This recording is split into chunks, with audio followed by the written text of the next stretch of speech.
Pagkatapos ng Pasko, heto't magluto naman tayo ng gulay at isda pantanggal ng umay. Meron tayong 2 pirasong tilapia, lagyan ng asin at nang magkaroon ng lasa. Siguradong pagkatapos nitong nakaraang okasyon, ang daming naghanap sa inyo ng ulam na isda at gulay, lalo na at naumay na sa karne. After ko malagyan ng asin yung tilapia, nag-start na ako magpainit ng kawali.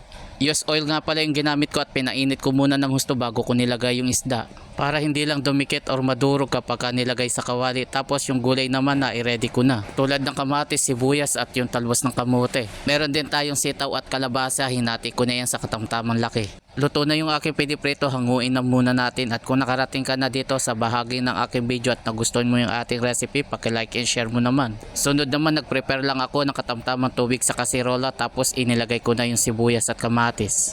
Simple lang naman yung sinabawang gulay, pakukuluan lang yung sibuyas at kamatis at timplan ito ng paminta. Tapos imbes na MSG yung nilagay ko, gumamit ako dito ng kalahating granule. Haluin lang ito saglit at lagyan ng takip, balikan na lang natin kapag kakumulo na. At kung sakaling umabot ka na dito sa bahagi ng aking video, paki-comment mo naman kung tagasan ka para malaman ko kung sa lugar ako napapanood. Pagka ganitong luto na yung kamatis, durugin naman at lang nalong lumabas yung lasa at katas niya.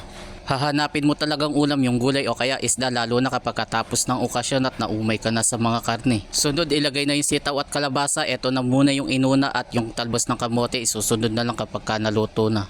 Since dalawa lang naman yung isda, hindi ko na ilalagay sa gulay, pero kung gusto nyong maglagay, pwede rin naman, mas lalong malasa ngayon. Minsan pagka madami yung pinrito kong isda, naglalagay ko kahit ilang piraso. Okay na yung gulay, tinimplahan ko na ito ng patis, pero kung wala naman, pwede na yung asin. Tikman natin saglit kung sakto na ba yung lasa niya, medyo matabang pa kaya dinagdagan ko pa ito ng kaunti. Tapos tikman ulit kung sakto na ba yung lasa niya at kung okay na, pwede nang ilagay yung talbos ng kamote.